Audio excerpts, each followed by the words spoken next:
રાજકોટમાં બ્યુટી પાર્લરના 1.5 લાખના બિલ આવે, બોલો.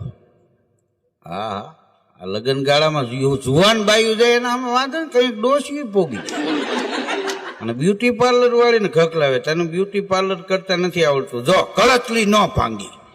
કીધું કળતલી ફાફાની ભાંગી નાખી. હવે આ મરો તેથી ભાંગી.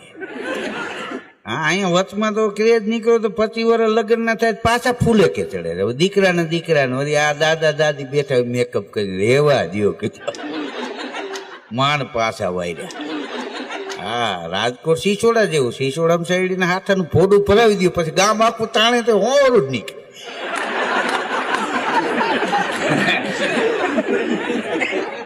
હા, અહીંયા મગજમાં બેસી જવું જોઈએ. પછી પૂરું, એમ આપણે આમ કરવું એટલે એમ જ કરવું. એમ રાજકોટમાં તમે જુઓ કે માણસ બાજુ વાળો બીમાર હોય ને તો એના માટે દોડા દોડી કરતો હોય, એ આપણું રાજકોટ છે. હા, અહીંયા કોઈ બહારનો માણસ આવ્યો હોય ને એને તકલીફ પડી તો રાજકોટ વાળા ટેકો આપે. હા, રાજકોટ ઉપર એટલે ઈશ્વરની કૃપા છે અને રહે કાયમ માટે. હા, એનું કારણ એ છે કે અહીં માનવતાથી ભરેલો આ સમાજ છે. રાજકોટનું 18 વર્ષ હળી મળીને રહે છે. હા, રાજકોટમાં કાંઈ ડખાડુખી જે થાય એ અંગત બસ બૂથ માર્યા હોય ને થાય, એ આખી નોખી વાત છે. બાકી આમ જનતાને કોઈ દી ક્યાંય તકલીફ પડી એવું કાંઈ છે નહીં.